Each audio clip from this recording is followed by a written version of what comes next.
Hello students, welcome to EPG Pathshala. I am Dr. Aditya Saxena from Central University of Haryana, Department of Physics. Today we are going to discuss about the module Coherent States of Harmonic Oscillator under the paper Quantum Mechanics 1. Learning objectives. So in this module, we will learn about the coherent states of a classical harmonic oscillator, the quantum mechanical coherent states.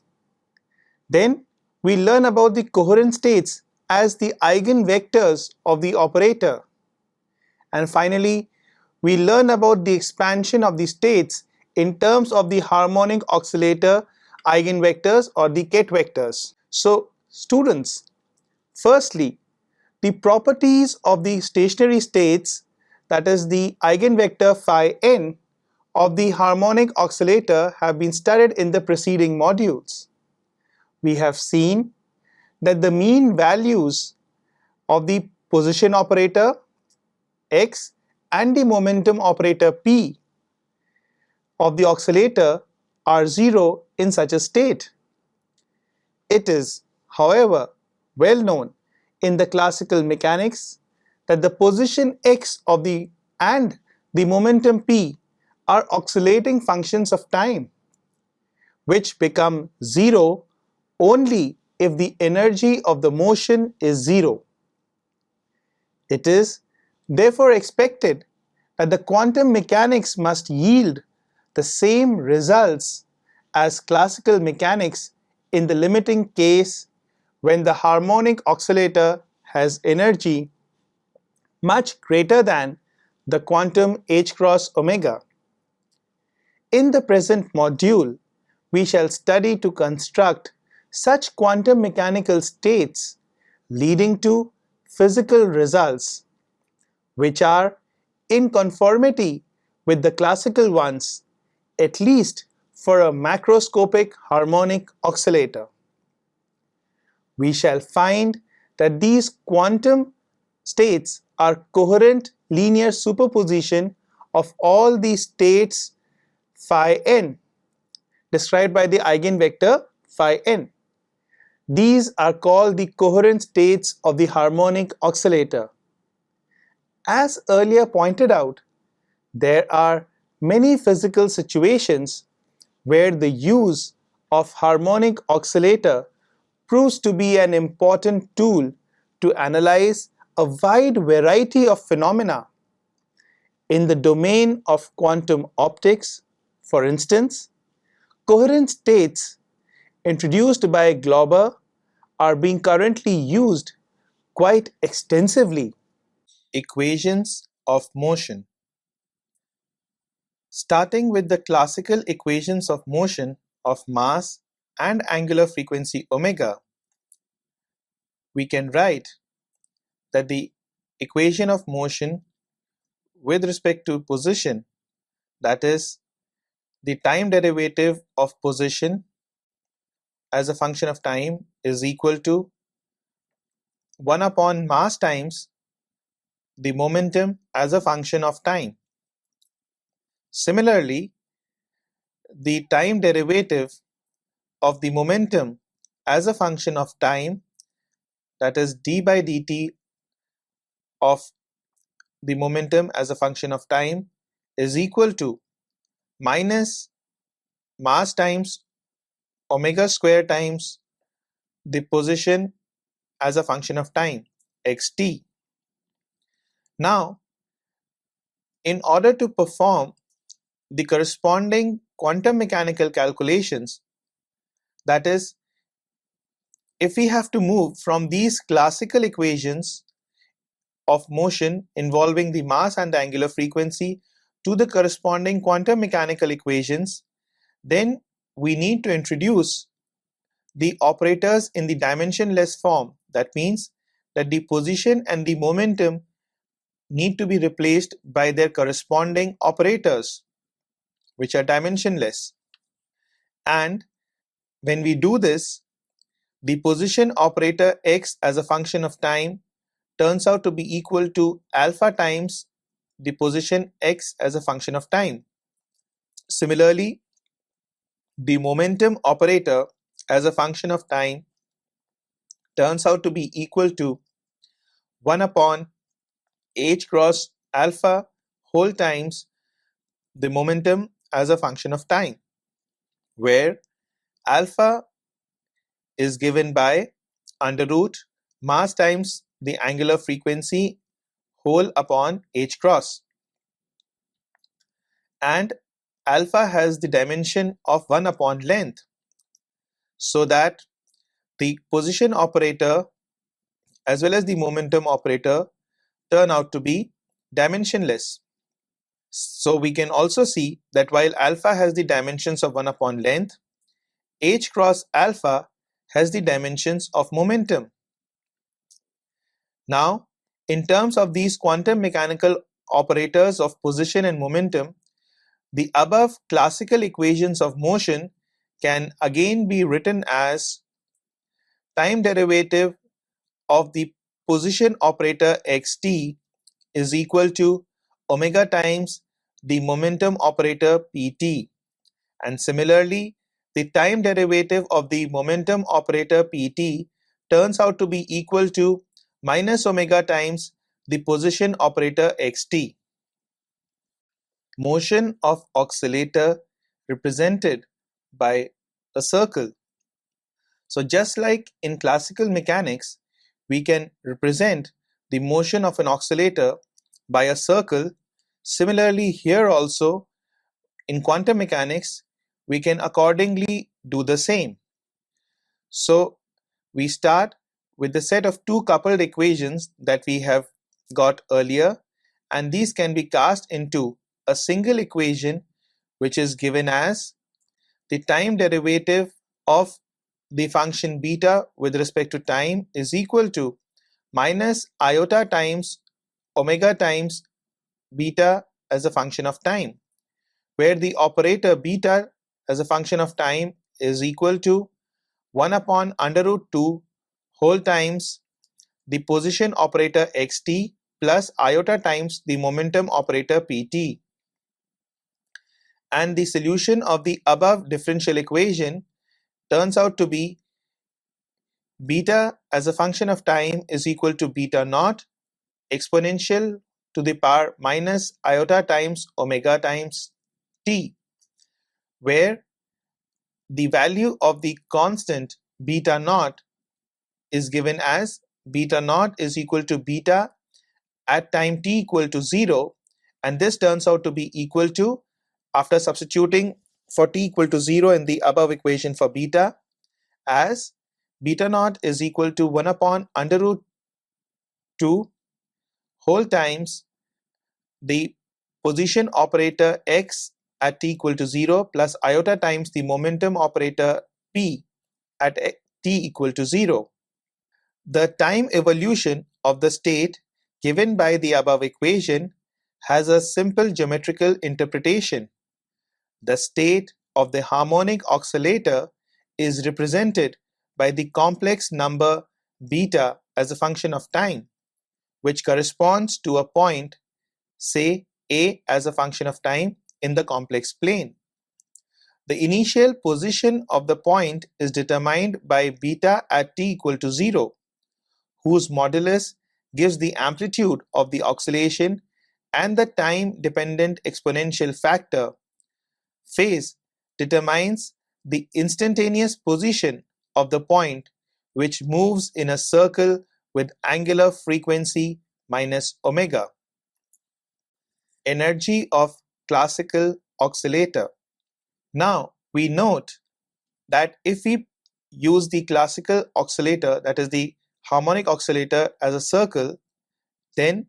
the abscissa and the ordinate of the point A as a function of time, that is the initial point, represent respectively the instantaneous position and the momentum of the harmonic oscillator. The operator x as a function of time is equal to 1 upon under root 2 whole times beta naught times exponential to the power minus iota times omega t plus beta naught star times exponential to the power iota times omega t whole within the bracket. Similarly, the momentum operator can also be expressed in terms of the operator beta, and the value for the momentum operator turns out to be equal to momentum operator as a function of time t or at time t is equal to iota upon under root 2 whole times within bracket beta naught exponential to the power minus iota times omega t minus beta naught star times exponential to the power iota times omega t, where beta naught star is simply the complex conjugate of beta naught, and beta naught gives the value of beta at time t equal to 0. The classical energy of such a harmonic oscillator is constant in time and is given by H is equal to 1 upon twice m whole times momentum at t equal to 0 whole square plus 1 upon 2 whole times mass times omega square times x at t equal to 0 whole square, and this can further be written as H is equal to, that is, the classical energy of the harmonic oscillator is equal to H cross omega by 2 whole times the square of the modulus of the position operator at t equal to 0 plus the square of the modulus of the momentum operator at t equal to 0, and this turns out to be equal to H cross omega times the square of the modulus of beta at t equal to 0. Here it is important to note that the energy of the classical oscillator is much greater than H cross omega, and hence what this means is that the modulus of beta at t equal to 0 is much greater than 1. Quantum mechanical situation. Now let us find out a quantum mechanical state for which the mean value of the operators for position and momentum and the Hamiltonian practically correspond to the values x, that is position, p, that is momentum, and h, that is Hamiltonian, given in the classical case. To define the operators for position, operator x, and the operator for momentum, operator p, in dimensionless form, we had introduced the position operator as being equal to alpha times. We introduce another set of operators corresponding to the position and momentum, where operator capital X is equal to alpha times the position operator x, and this is given by 1 upon under root whole times the operator A plus the operator A dagger, while the operator corresponding to momentum, operator capital P, is equal to 1 upon h cross alpha whole times the momentum operator P, and this turns out to be equal to minus iota upon under root 2 whole times operator A minus operator A dagger. And here basically operator A dagger is the adjoint of the operator A. Also, the Hamiltonian operator H in this new notation is given by operator H is equal to H cross omega whole times within bracket operator A dagger operator A plus half. Now if we consider an arbitrary state represented by the eigenvector psi as a function of time, the time evolution of the matrix element A as a function of time is equal to the expectation value of the eigenvector psi as a function of time with respect to A, that is bra vector psi as a function of time, operator A, ket vector psi as a function of time, and this can be given in terms of the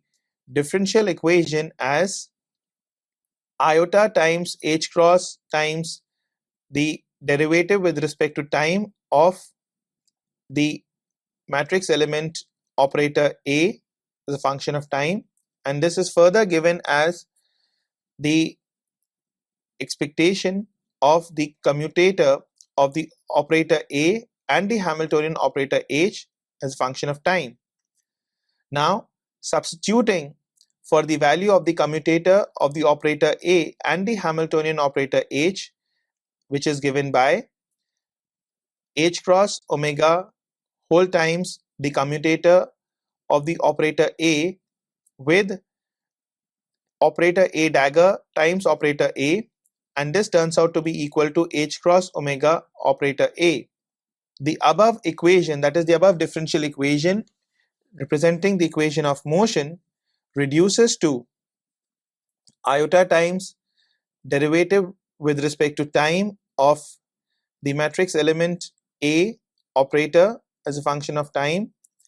is equal to omega times the matrix element A operator whole times as a function of time, and its solution is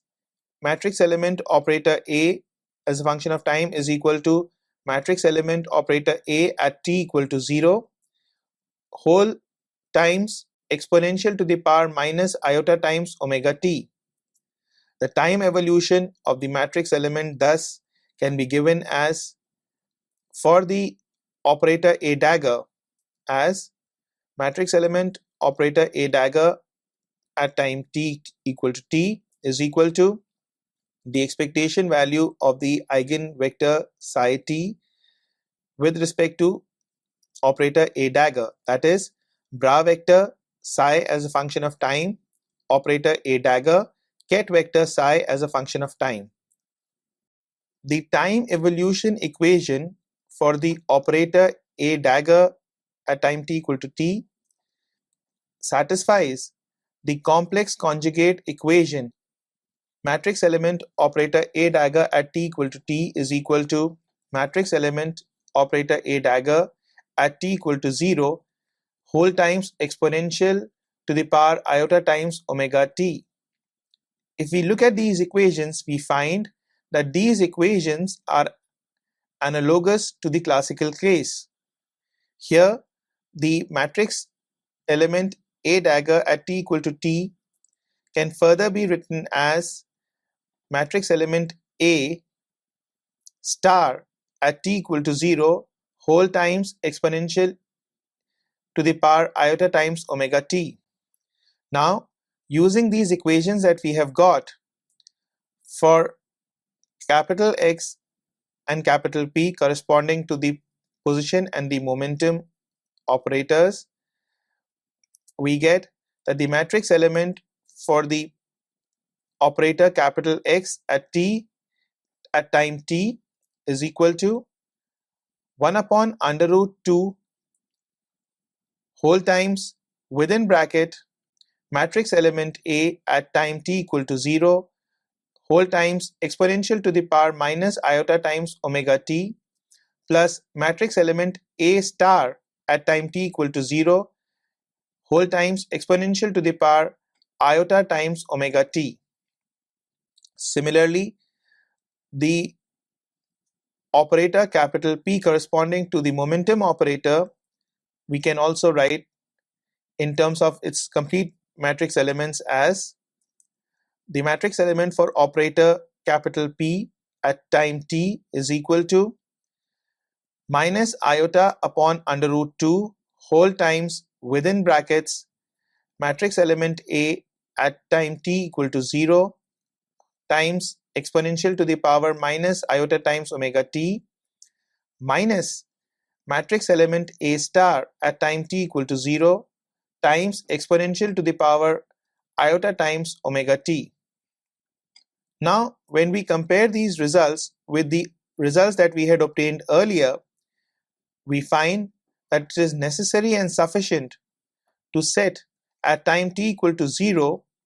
the condition that the matrix element A at time t equal to 0 is equal to beta naught. for all times, where beta naught is the complex parameter that characterizes the classical motion that we are trying to reproduce quantum mechanically. Normalization conditions. Now, we would be discussing the normalization conditions that we can have for solving our harmonic oscillator problem. So, like we have seen earlier,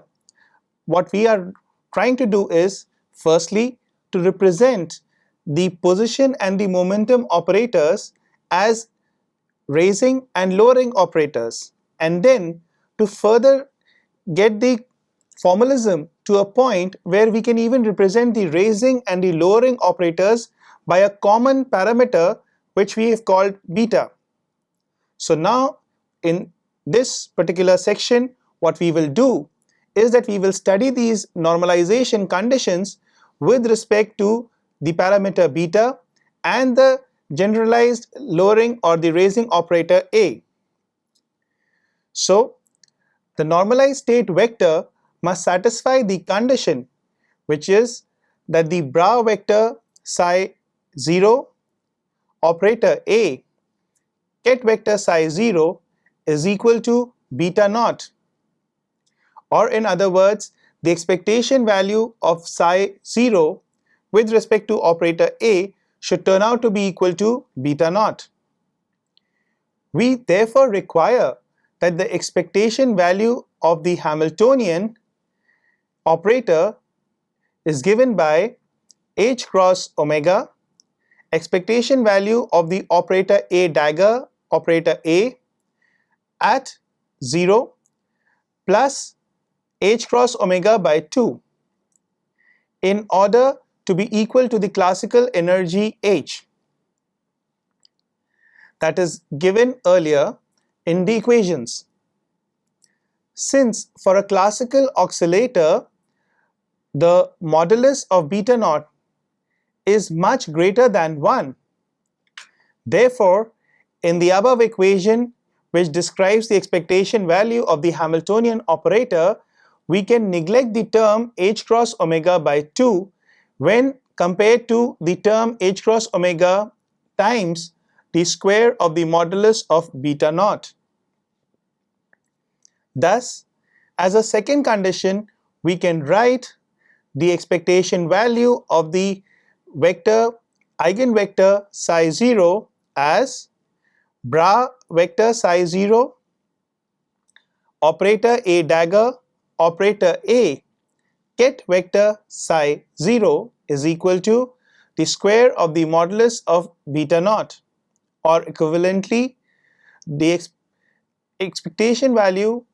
or the average value of the operators A dagger A at state 0 is equal to the square of the modulus of beta naught.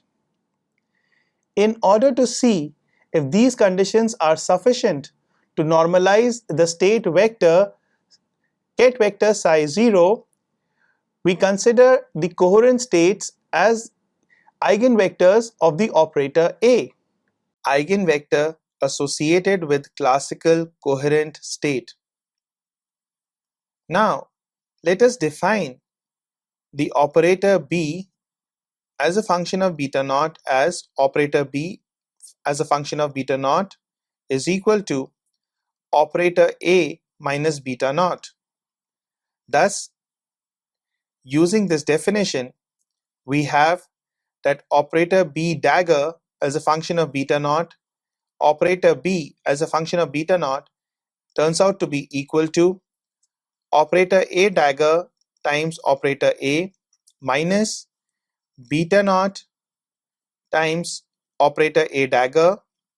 minus beta naught star times operator A plus beta naught star times beta naught, and the square of the norm of operator B as function of beta naught acting on the lowest state or the ground state eigenvector psi naught, psi 0 is given by bra vector psi 0 operator B dagger as a function of beta naught, operator B as a function of beta naught, ket vector psi 0. And this, using the expression that we have got above, can be rewritten as the norm or the expectation value of the eigenvector psi naught, psi 0, with respect to A dagger A, that is operator A dagger, operator A, minus beta naught times the expectation value of the eigenvector psi 0 with respect to the operator A dagger, minus beta naught star times the expectation value of the operator psi 0 with respect to the operator A, plus beta naught star times beta naught. So basically this equation that we have got has been obtained by simply putting or substituting the value of the operator beta naught, beta dagger, the operator B dagger as a function of beta naught, B as a function of beta naught, which is given by operator A dagger A minus beta naught times operator A dagger minus beta naught star times operator A plus beta naught star times beta naught. So after making all these substitutions and the conditions in this equation, we get finally the expectation value of the eigenvector psi 0 with respect to operator B dagger as a function of beta naught, operator B as a function of beta naught, and this, using the above relation, turns out to be equal to beta naught star beta naught minus beta naught star minus beta naught plus beta naught star beta naught. And since all the terms in this expression cancel out, so we get bra vector psi 0 operator B dagger as a function of beta naught, operator B as a function of beta naught, ket vector psi 0 turns out to be 0. What this means is that the ket vector whose norm is 0 is also 0. That is, if the operator B as a function of beta naught acting on the ket vector psi 0 is equal to 0, or operator A acting on ket vector psi 0 is equal to beta naught times ket vector psi 0. This result shows that the coherent state associated with the classical motion characterized by the parameter beta naught is such that the ket vector psi 0 is the eigenvector of the operator A having the eigenvalue beta naught. Determining the ket vector A. Now, based on the formalism that we have derived earlier, let us now denote the ket vector psi 0 as ket vector A and the eigenvalue corresponding to the operator A by A, so that the final equation that we get is operator A acting on the ket vector A gives us A times ket vector A, where A is the eigenvalue corresponding to the operator A acting on the ket vector A. Thus, if we want to determine the ket vector A, we expand the ket vector A in terms of the harmonic oscillator states ket vector phi n that we have defined earlier. So we can write down this expansion as ket vector A is equal to summation over n Cn times A as a function of A times the ket vector phi n. So now if we want to write the operator A acting on the ket vector A, using the above definition of the ket vector A, we can write down operator A acting on the ket vector A is equal to summation over n Cn as a function of A, operator A acting on ket vector phi n. and this turns out to be equal to summation over n Cn as a function of a whole times under root n times ket vector phi n minus 1. Here it is interesting to note that the operator a is being used as an annihilation operator defined earlier as operator a minus. And if we compare with the earlier equations that we had obtained for the annihilation operators, we find that the function Cn as a function of a turns out to be equal to a to the power n upon under root n factorial this whole times c naught a. And using this relation, we can relate by a recurrence relation in terms of Cn as a function of a, where the recurrence relation is given by Cn plus 1 is equal to a upon under root n plus 1 this whole times Cna. So in this manner, we have got a relation for Cn plus 1a in terms of the function Cna. Thus, we can see that if and when C naught as a function of a is fixed, all the coefficients are known. So we normalize C naught as a function of a so that we can find out Cn as a function of a, and we see that this satisfies the relation summation over n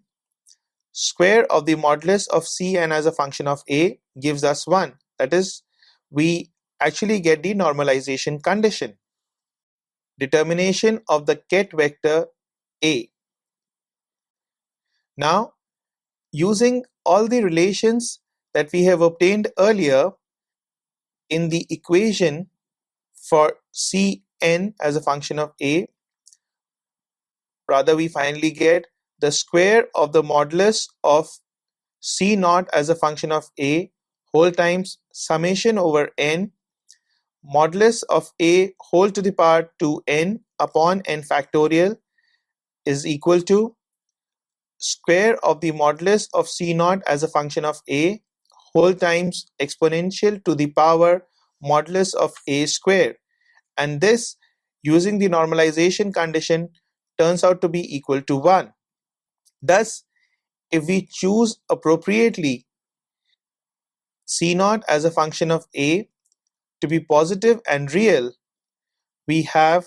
C naught as a function of a is equal to exponential to the power minus square of the modulus a by 2. And using this relation, we can finally determine the ket vector a, and the ket vector a is given as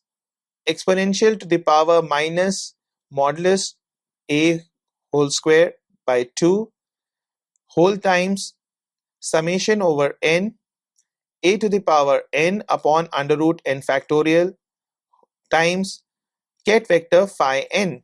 So in this manner, we have finally achieved or derived the relation for the ket vector a in terms of the ket vector phi n. So students, now let us summarize what we have learnt in this module.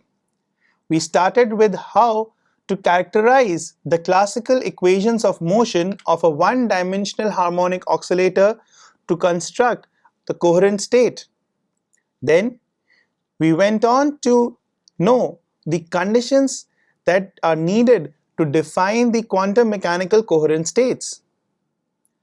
After that, we found out the coherent states as the eigenstates of the annihilation operator of the harmonic oscillator. And then we learned how to express the states in terms of the stationary ket states of the harmonic oscillator. So the procedure that we followed in this module was that firstly, we converted our position and momentum vectors to operators. Then further, instead of having these coupled equations involving the position and the momentum operators, we tried to find out these equations in terms of the raising and the lowering operators. And then from there we went on to find out a common operator which could define both the raising as well as the lowering operator. And then from there we then derived our normalization conditions and found out the coherent states, and finally we found out how to express these states in terms of the stationary ket states of the harmonic oscillator. Thank you.